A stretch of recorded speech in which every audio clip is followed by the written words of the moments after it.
Kutsinta recipe for today's video. Umpisahan na natin. Maglagay tayo ng all-purpose flour, 1½ cup.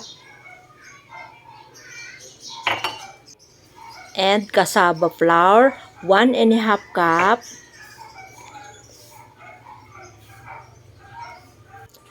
Sugar, 1½ cup. Kailangan brown sugar ang ating gagamitin. Kasi naubusan ako ng brown sugar. Isunod na ang salt, food coloring. Bahala na po kayong magtansya. Then vanilla, 2 tablespoon. Lye water, 4 teaspoon. At ilagay na natin ang 4½ cup na water. Ayan, ito po ay tamang-tama lang ang texture, hindi siya malambot, hindi siya matigas.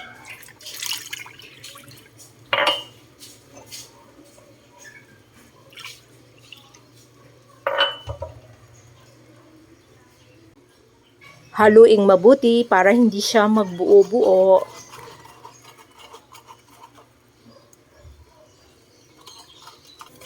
Pag ganito na, pwede na natin siyang salain. Pero bago yan, magpakulo muna tayo ng tubig para sa steamer.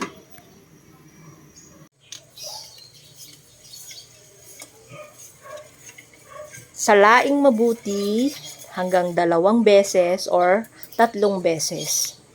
Para makasigurado tayo na walang buo-buong mapasama sa ating pag-steam.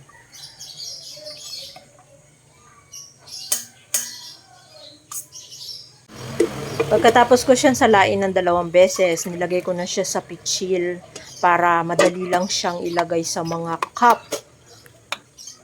Ito ay bali 50 pieces ang magagawa niya pag dyan sa mga cup na yan. Pero nung ikalawang steam ko, nilagay ko na siya sa llanera kasi para mabilis. Pang sarili lang kasi namin, pang merienda, pang almusal, ganun.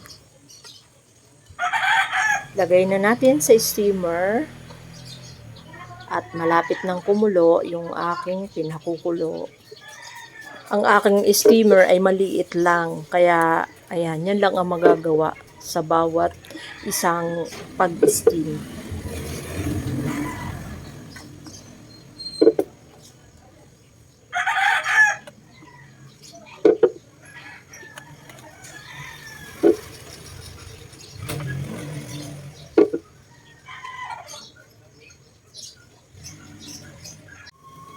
Ayan na, kumulo na. Pwede na natin siyang ilagay yung aking nilagay ng mga cup.